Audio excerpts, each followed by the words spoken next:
먼저 우리가 시작을 하면서 기억했으면 하는 것이 하나 있습니다. 우리가 지난 시간에 복음에 대해 들었습니다. 복음이라는 것이 무엇인가? 하나님의 능력이 나타나는 것이다.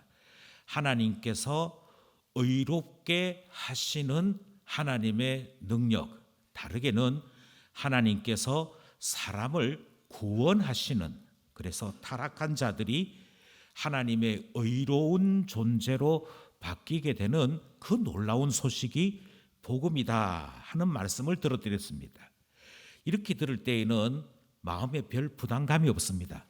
그런데 우리가 똑같이 들었던 복음은 하나님의 능력이 나타난다는 이 말씀이 조금만 생각해 보면 우리들 자신에게, 모든 사람들에게 불편한 이야기가 됩니다. 왜 이것이 불편한가? 왜 이것이 문제가 되는가? 우리는 오늘 본문을 통해 그 이유를 살펴보려고 합니다. 적어도 우리가 복음이 무엇인지를 제대로 안다면 그때 그 순간부터 불편해야 되는 것이 두 가지가 있다는 얘기입니다. 적어도 두 가지를 불편해 하는 사람이 복음을 제대로 이해한 사람 되더라는 것이지요. 그러면 첫 번째로 불편한 것이 무엇인가?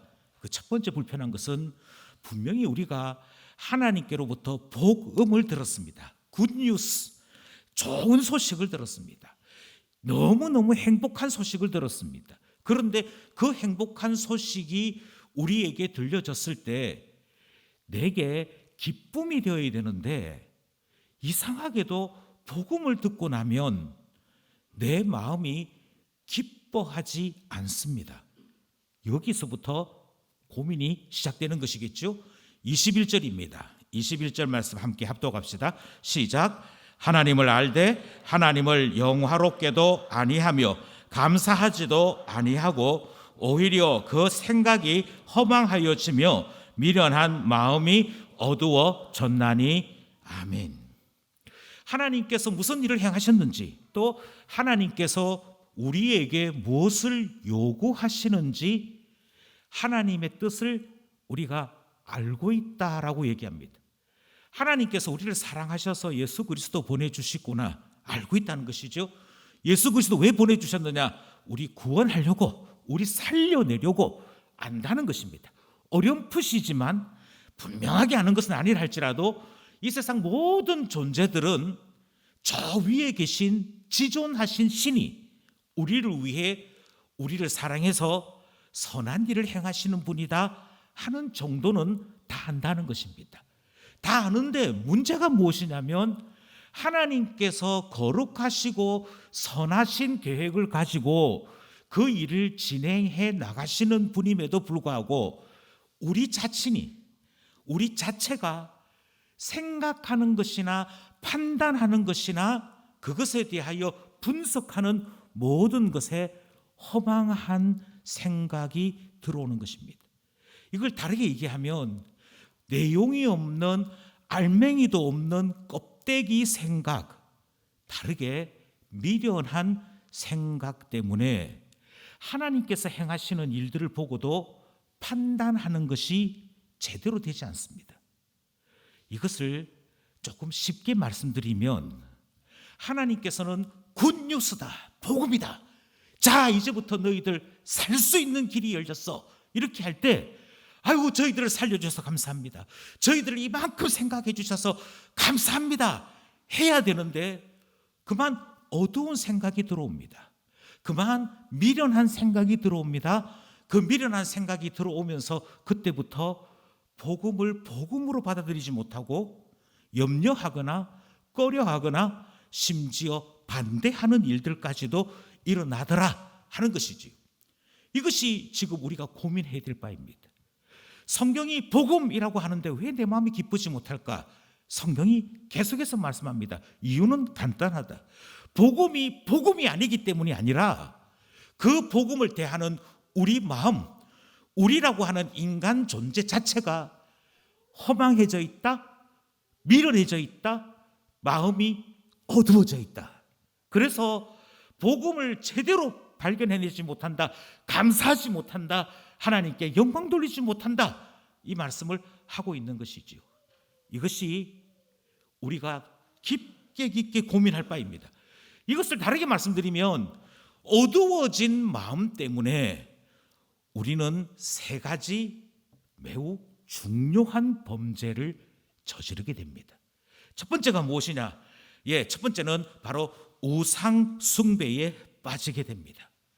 23절, 24절이지요. 23절 말씀부터 함께 합독합시다. 23절 시작. 썩어지지 아니하는 하나님의 영광을 썩어질 사람과 새와 짐승과 기어다니는 동물 모양의 우상으로 바꾸었느니라.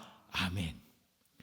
수준이 있긴 있습니다. 수준이 있긴 있는데 새나 또 동물이나 또는 다른 기어다니는 이런 짐승들을 우상으로 보고 거기에 넙죽넙죽 절하는 그런 우상 숭배자들을 우리는 가장 낮은 단계의 우상 숭배자라고 평가합니다. 왜냐하면 그 벌레나 그 짐승이나 그 새들이 우리에게 구원을 주거나 우리를 사랑하는 일은 없습니다. 오히려 그 만들어진 신상을 매일 닦아줘야 되고요, 청소해줘야 되고요, 관리해주지 않으면 먼지가 끼든 새똥이 내려앉든 엉망진창이 됩니다. 그러니 신이라고 불려지는 우상이 나에게 어떤 도움도 주지 않습니다. 조금만 정신 차려보면, 조금만 생각해보면 금방 압니다. 이거 엉터리다. 이거 생각해보면 생각해볼수록 나 자신이 지금 미련한 것에 빠져 있구나, 금방 알 수 있습니다. 그런데 이렇게 금방 알 수 있는 하급한 우상 숭배만 있느냐? 그렇지 않습니다. 제일 처음 등장한 것이 있는데요, 제일 처음 등장한 것이 썩어지지 아니할 하나님의 영광을, 하나님 영광 받으십시오 해야 될 그 하나님에 대한 우리의 찬송을 제일 먼저 누구에게로 옮겼냐면 썩어질 사람요. 그 사람이 누굽니까? 나입니다. 나 자신입니다. 그 사람이, 나는 아이돌 누구누구가 좋아요, 나는 역사에 있어서 이런 사람들이 좋아요 하는 그때 그 시절의 그 사람들이 아니고요, 가장 기본적으로는 누구를 하나님보다도 더 위에 두느냐, 누구를 하나님께 돌려드려야 될 영광 대신 방향을 바꾸어서 썩어질 수밖에 없는, 죽을 수밖에 없는 사람에게로 영광을 돌리는 이 미련한 짓을 했느냐? 나요, 나. 우리에게 있는 가장 심각한 우상은, 우리에게 있는 가장 무서운 우상은 나 자신이에요. 나 자신을 섬기는 일. 그런데 매우 많은 사람들이 나 자신을 섬기면서도 나 자신을 섬기는 줄 모르고 살아가는 것이죠. 그것이 얼마만큼 심각한 범죄인지를 깨닫지 못하고 사는 것이지요.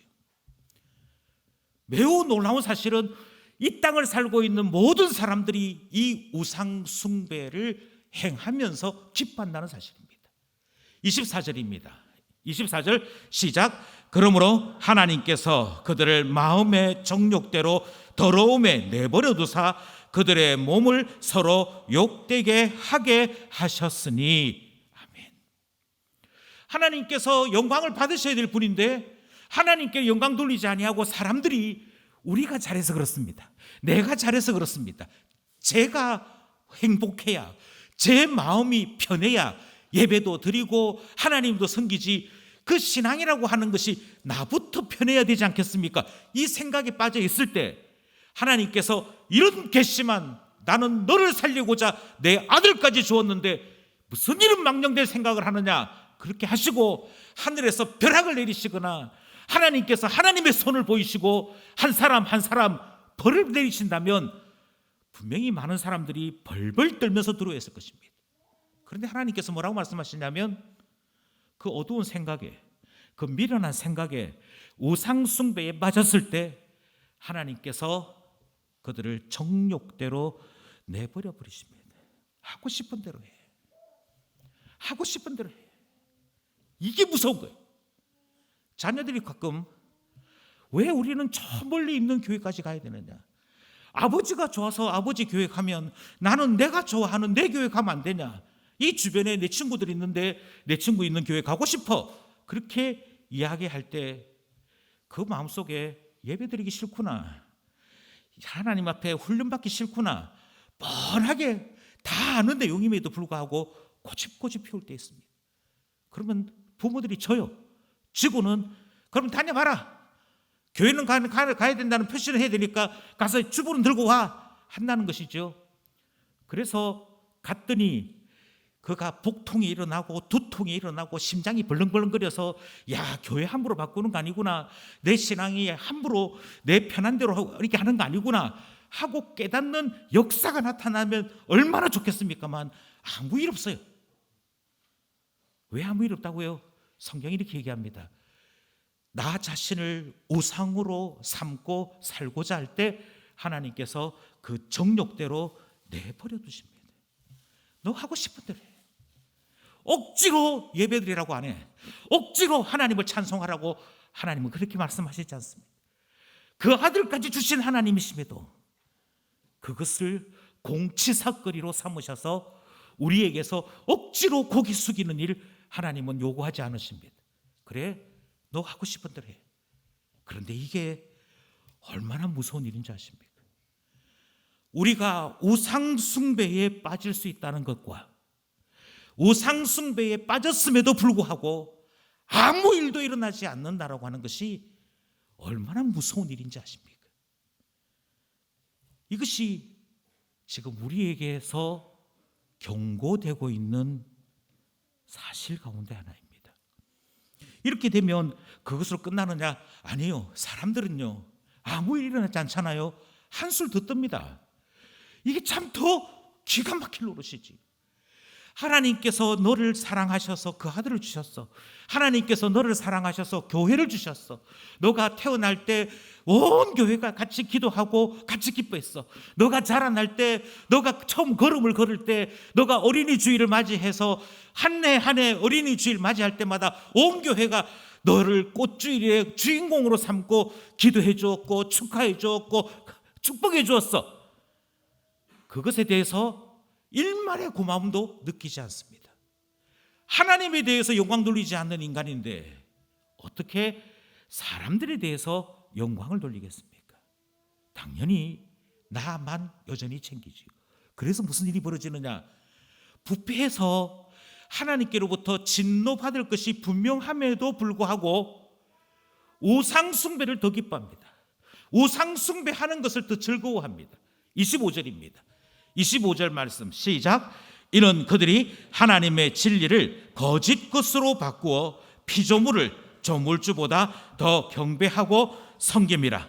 주는 곧 영원히 찬송할 이시로다. 아멘.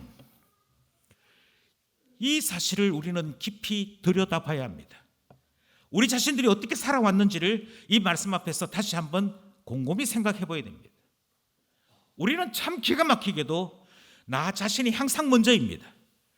우리를 지어주신 창조주에 대해서보다도 항상 내가 먼저입니다. 하나님, 저 오늘 몸이 안 좋아요.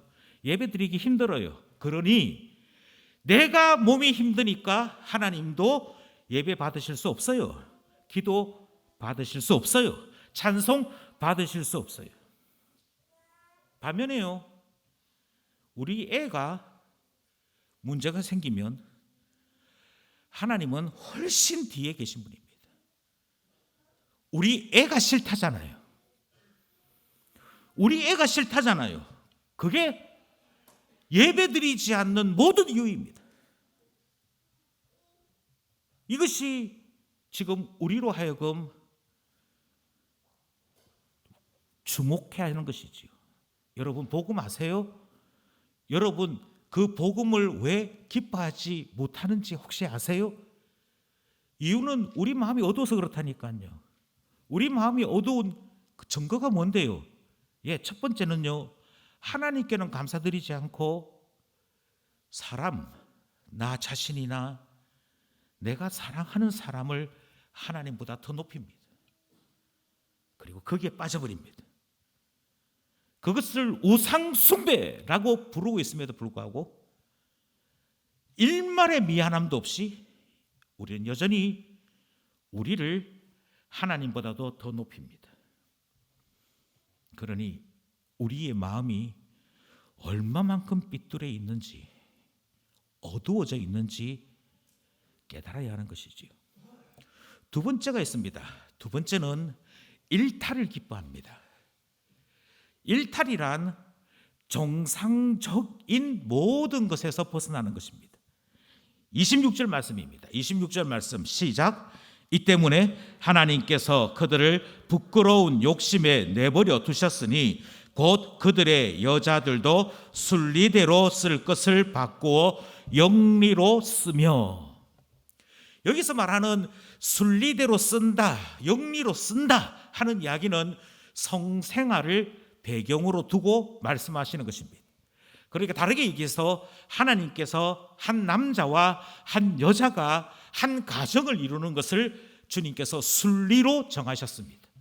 그러니 당연히 남녀 간에는 서로를 향한 사랑이 생기게 되어 있고, 그것이 주의 이름으로 한 가정이 되도록 하는 것이 주께서 정하신 순리입니다. 그런데 이 순리를, 이 하나님께서 정하신 법칙을 사람들은 자꾸만 깨트리려고 합니다. 하나님께서 그렇게 정하신 것을 몰라서가 아닙니다. 몰라서 깨트렸다 하는 경우는 없습니다. 항상 말씀드리지만 하나님께서 그렇게 정하셨음을 알지만 항상 기준은 납니다. 내가 싫어서, 내가 마음에 들지 않아서, 왠지 모르게 그게 불편해서 라고 이야기하는 것이지. 제일 먼저 깨트리는 것은 하나님께서 한 여자와 한 남자를 한 가정에 두시는 것, 그것을 순리로 정하셨거니와 그것을 자기 마음대로 깨트리는 것입니다. 자기 마음대로 결혼했다가 자기 마음대로 바꾸었다가 그렇게 하는 것들이 다 정욕에서 일어나는 영리의 문제이며 하나님께서 정해 놓으신 법칙들을 깨트린 일입니다. 이것만 해도 우리가 얼마만큼 하나님을 두려워하지 않는지, 하나님께서 우리에게 주신 기쁜 소식을 제대로 기뻐하지 않는 이미 상처나고 이미 제 기능을 하지 못하는 마음을 가지고 있는지 분명하게 구분할 수 있습니다. 그런데 바울은 한술 더 심각한 문제를 이야기합니다. 어떤 여자들을 보니 이 여자들이 순리대로 남자를 만나 결혼하는 것, 그거 싫어하더라. 그리고는 남자는 여자를 귀찮게 해. 그리고 여자가 여자로 더불어 부끄러운 일을 하더라.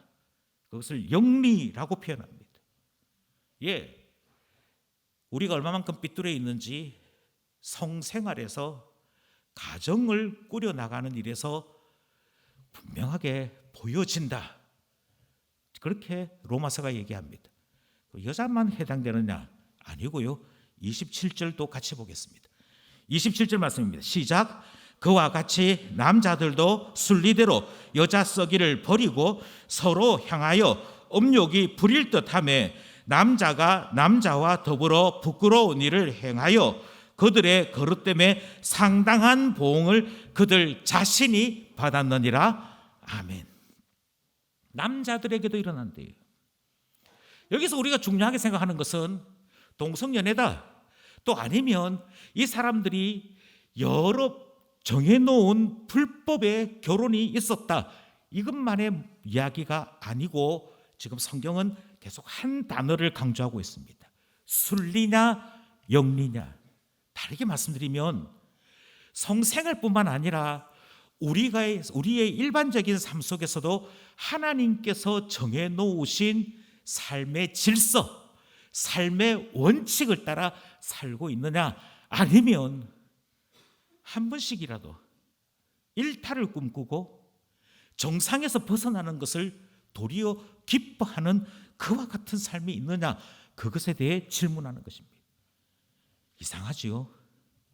매일 먹는 밥은 항상 맛이 없습니다. 집밥은 항상 맛이 없어요. 뭐 기뻐하느냐면요, 혈관 파괴 햄버거 기뻐해요. 와, 세상에 이 고기 패치가 17장 들어갔대. 그러면 기뻐해요. 이것보다도 칼로리가 더 높은 햄버거 본 일이 있느냐. 사진 찍고 인스타에 퍼나르고 그러면서 즐깁니다. 교인들은 어느샌가 맥주 한 잔씩 하는 것을 이제 습관화하기 시작했습니다. 아니 목사님, 술 마시면 안 됩니까? 예, 술 마셔도 됩니다. 술을 마셔도 되는데 성경에서 술을 마시라고 하는 것은 이스라엘의 문화가 물이 주 음료가 아니고 포도주가 주 음료이기 때문이기도 하고, 그들에게 있어서 포도주를 마시는 것은 풍성한 추수의 즐거움, 함께 나누는 성령의 충만함을 표현할 때 포도주의 즐거움에 참여한다든지 함께 기뻐하고 지혜다라고 표현하는 것이 등장하는 것인데, 그렇게 주 안에서 우리가 쓰임 받고 열매 주셨음에 대해 감사함으로 포도주의 잔치를 즐기는 것이냐? 아니잖아요. 한국 사람들이 술을 마시는 이유는 대개 둘 중에 하나입니다. 하나는 자기 연민에 빠져서입니다.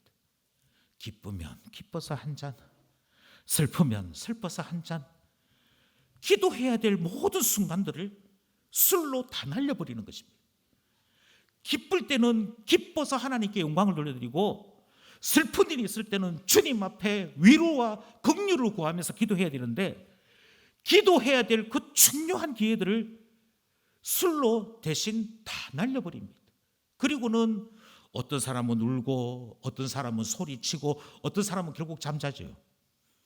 자기 연민 때문입니다. 자기 연민이란 이미 말씀드린 대로 우상 숭배와 같은 것입니다. 또 하나는 무엇이냐? 또 하나는 한국 사람들이 술을 마시는 또 하나의 이유는 이미 술에 취해 있기 때문입니다. 술이 자꾸 끌어당겨요. 술 맛이 들어버렸어요.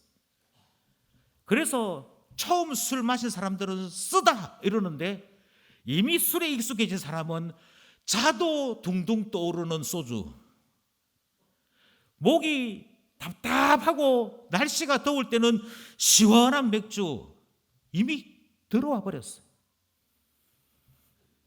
그러다 보니 여러분, 우리가 술을 취하게 되면 교인이라 해도, 그 사람이 목사 장로라 해도 한국 사람의 기질상 술이 반드시 문제를 만드니, 우리 한국 교회는 한국 교회 안에 있는 교인들에게 담배 피는 것과 술 마시는 것은 교회의 건덕을 위해 할 수도 있지만 그것이 결코 유익한 결론을 내린 적이 없으므로, 교회의 유익을 위해 성도가 하나님 자녀인 것을 나타내기 위해 주초 문제, 술과 담배는 금하는 것으로 하겠습니다, 정해놓은 것입니다.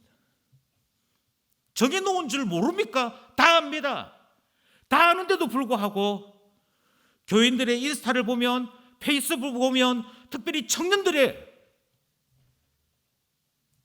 찾아가 보면 기쁘고 밝은 표정으로, 교회에서 한 번 본 적 없는 그 밝은 표정으로 사진을 찍어서 올립니다. 목사인 제가 좋아요를 눌러야 할지 화나요를 눌러야 할지 그냥 조용히 못 본 척 지나갑니다. 왜 그렇게 되느냐고요? 이유는 간단합니다. 거기에 대단한 이유가 있어서가 아닙니다. 우리 모두에게 있는 한 가지 부패하고 타락한 본능이 작용하기 때문입니다. 일탈을 즐기는 거예요. 하나님께서 정해놓으신 하나님의 법에서 벗어나는 즐거움. 너희가 해봤니? 못 해봤지? 나는 해봤어. 거기에 묘한 즐거움이 있는 거예요.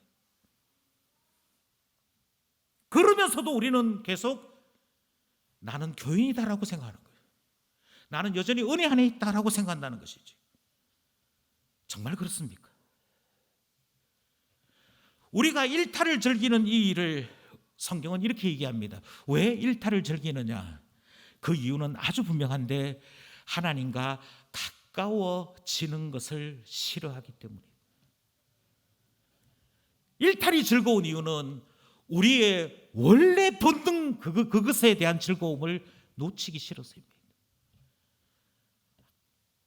더 생각나고 더 마시고 싶고 더 취하고 싶고 남들이 못 해본 것, 남들이 안 해본 것을 즐김으로 그 스스로가 위로를 받는 일들은 마음이 어두워졌기 때문에 일어나는 일입니다. 마음이 제 기능을 하지 못하고 부패하고 타락함에 빠져 있기 때문에 일어나는 일이더라는 것입니다. 그래서 어떻게 되냐면 누가 바람 핀다는데 그 바람 핀다는 것에 대해 도리어 즐기기 시작합니다.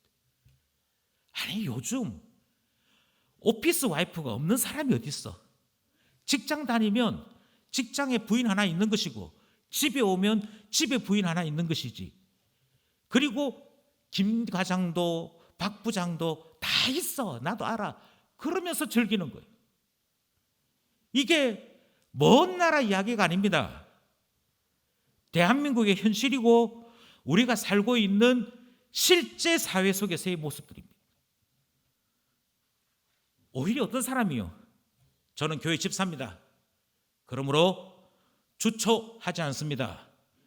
저는 가정을 지키는 자로서 성적인 범죄에 빠지지 않습니다. 그러면 싫어합니다. 아니라고요.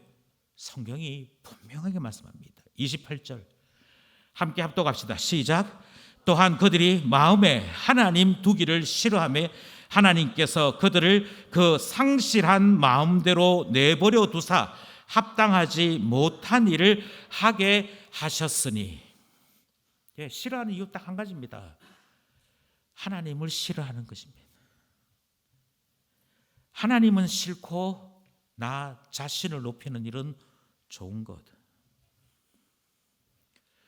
여기서 더 심각하게 빠지는 게 뭐라고 말씀드렸냐면 함께 타락하기를 원합니다.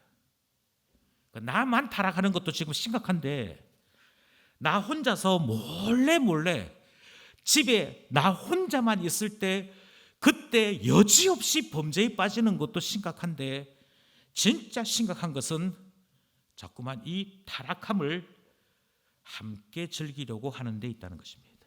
32절 오늘 본문 끝절 말씀이지요. 32절 말씀 함께 합시다. 시작. 그들이 이 같은 일을 행하는 자는 사형에 해당한다고 하나님께서 정하심을 알고도 자기들만 행할 뿐 아니라 또한 그런 일을 행하는 자들을 옳다 하느니라. 아멘. 이쯤 되면 여기까지 오면 그야말로 목이 곧고 뻔뻔한 범죄자인 것입니다. 하나님께서 이 일을 얼마만큼 싫어하는지 안다는 거예요. 알아요. 모르지 않습니다. 굳이 설명 안 해도 이 일이 교회 앞에서 당당하게 해야 될 일은 아니다. 압니다. 만약 당당하게 해야 되는 줄 알았더라면 교회 밴드에다 올렸겠지요. 오늘 저희 한잔 했습니다. 이러면서. 아니 그게 당당한 줄 알았으면 페이스북에 청년들이 저랑 1천 맺자고 연락을 했겠지요. 그런데 몰래 즐기는 이 삶을 1천 맺으면 페이스북 친구 맺으면 사진이 다 공개되니까 목사한테는 우리 서로 1천 맺고 교제합시다. 우리 서로 페이스북 친구 합시다. 안 한다니까요. 몰래 하는 거 즐기는 거예요. 몰래 하는데 즐기는데 나만 이렇게 범죄한 줄 알았는데 옆에 보니까는 나랑 똑같이 범죄하는 놈이 있는 거예요. 그러면 묘한 공동체식이 생긴다는 거예요. 우리의 이 범죄는 적어도 목사님은 몰라. 우리끼리 서로 비밀을 주고받았으니 우리는 찐 사이야. 그리고는 더 깊은 범죄, 더 깊이 하나님에게서 멀어지는 삶이 벌어지는 것입니다. 그래서 분명히 교회에서 만났는데, 분명히 교회에서 이 두 사람이 만났는데 그 삶들이 공개되지 아니하고 하나님에게서 멀어지는 일들에 빠져 있다가 결국은 교회 바깥으로 다 같이 나가버리는 일들이 발생하고 마는 것입니다. 그게 인류가 수천 년 동안 반복했던 일입니다. 그게 인류가 지금까지 하나님께서 두 팔 벌려 나는 너희 모든 사람들이 구원에 이르기를 원한다 하고 초청하심에도 불구하고 구원 얻는 사람은 소수밖에 되지 않는 이유입니다.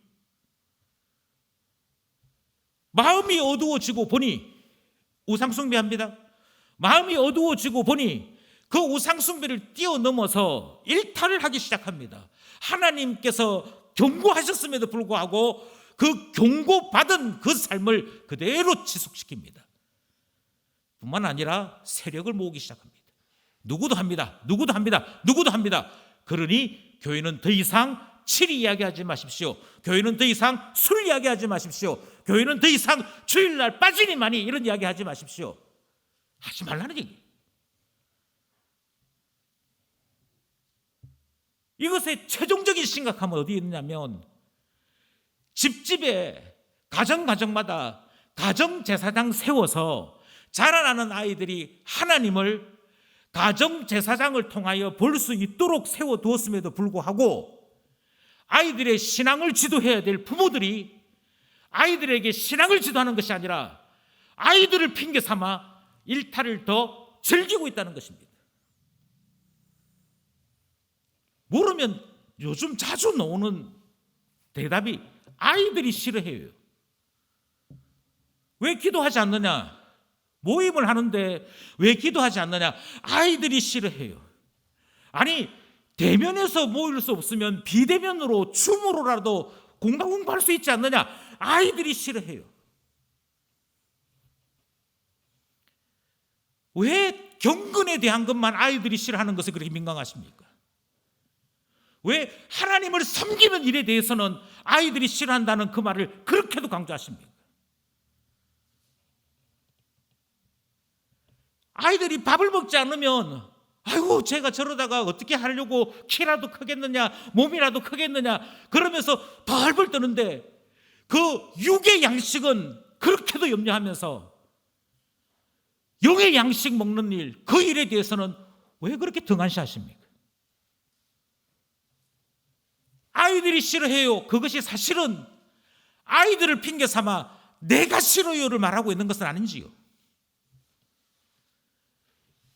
우리의 아이가 믿는 집의 아이지만 유아 세례 받았을 때 그때 그 문장 그대로 이 아이도 예수 그리스도의 은혜를 알고 예수 그리스도의 보혈을 힘입어야만 구원받는 자녀인 것을 인정하십니까? 하는 그 고백 그대로 이 아이에게 신앙이 있어야 돼. 이 아이가 하나님을 알아야 돼. 하나님을 경외하는 자가 되어야 돼. 그래야만 구원받아. 이것을 안다면 하나님에게서 자꾸만 떠나려고 하는 그 아이에게, 하나님에게서 자꾸 벗어나려고 하는 그 아이에게 보호자가 되고 변호자가 되어가지고 우리 아이가 싫어해요.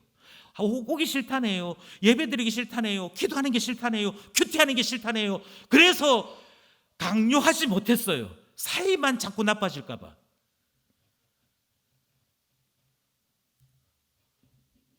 아니요. 바울은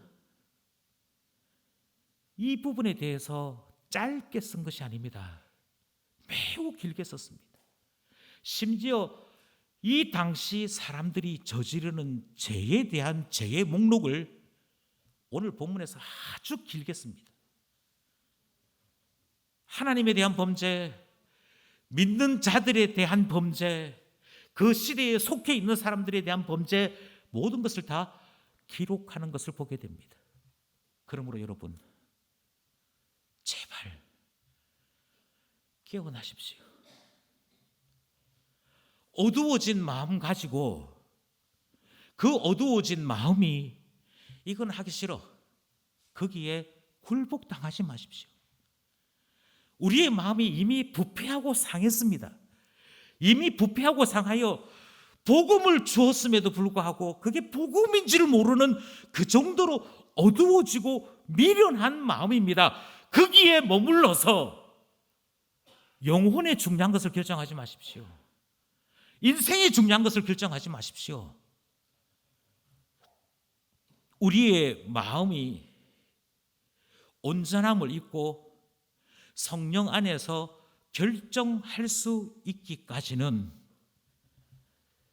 주의 말씀을 따라하십시오. 따라하십시오. 그러면 어느 날 우리의 보는 것에서 눈이 열릴 것입니다. 우리의 듣는 것에서 귀가 열릴 것입니다. 우리가 생각하는 것에서 지혜와 영원한 것에 대한 통찰력이 생길 것입니다. 그리고 왜 복음이 복음인지를 알게 될 것입니다. 그때 가서 주님, 제가 주님께 영광을 돌리기 위해 이것을 결정했습니다. 이렇게 살아보겠습니다. 말할 수 있게 되는 것이죠. 그 전까지는 따라가는 것입니다.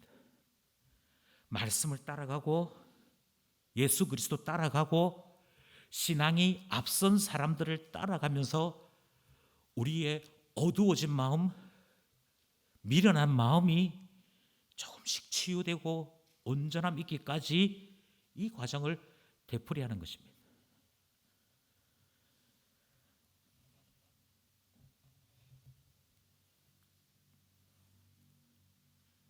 다른 것은 다 생략할 수 있습니다. 만약 우리가 복음을 받았음에도 불구하고 하나님의 뜻이 무엇인지 알고 하나님 앞에서 우리가 어떻게 살아야 되는 줄 알면서도 우리의 어두워진 마음, 그것이 제대로 보이신다면요, 이해가 되셨다면요, 적어도 이것만큼은 인정할 수 있는 우리 되었으면 좋겠습니다. 방송실 제가 3번으로 갔습니다. 예, 중간을 빼고 3번으로 갔습니다. 우리가 인정하기 원하는 첫 번째는 이것입니다. 내 기준 아니고 하나님 기준으로 살아야겠구나. 이거 인정하셔야 됩니다. 왜요?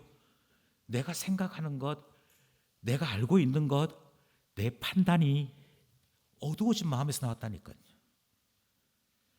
어두워진 마음에서 나와서 자꾸만 우리는 신용만 하려고 하고 제대로 하려고 하지 않습니다. 하나님이 좋아하세요. 그것에 대해서는 우리 마음이 안 움직인다니까요. 내가 본성상 좋아하는 그걸 기뻐한다니까요. 그러므로 바라건대 내 기준 말고 하나님 기준으로 판단한다. 하나님의 기준이 무엇인가? 하나님이 무엇을 기뻐하시는가? 그거 하시려면 성경으로 들어오십시오. 성경은 하나님이 무엇을 기뻐하시는지를 우리에게 가르치고 있습니다. 만약 성경을 모르면서 하나님이 이거 원하시잖아요, 하나님의 뜻은 이거잖아요, 이렇게 얘기하신다면 여전히 어두운 마음에 살고 있는 것입니다. 그러므로 내 기준 말고 내 생각 말고 하나님 기준으로 살아가는 우리 되기 원합니다. 두 번째로, 오늘 이 말씀을 이해하셨다면 우리가 경건을 싫어하는 본질상 진노의 자녀인 것을 인정할 수 있기 원합니다. 그러니까 이렇게 생각하시면 돼요. 큐티하라 큐티하라 하는데도 하기 싫은 이유, 여러 가지 이유가 있습니다. 제가 큐티하면요, 이것 보고 다른 사람들이 뭐라고 생각할까 봐, 내가 이렇게 하고 나면 그렇게 살지 않는 내 모습을 보고 누가 뭐라고 또 핀잔 줄까 봐, 이유는 많습니다. 그런데 인정하셔야 됩니다. 이게 다 하나님 섬기기를 싫어하는 우리 본질의 타락이구나. 우리가 본질상 진노의 자녀인 표시가 이거구나. 드라마 2시간 보는 것은 부담이 없습니다. 성경 2시간 읽으라 그러면 추리를 틉니다.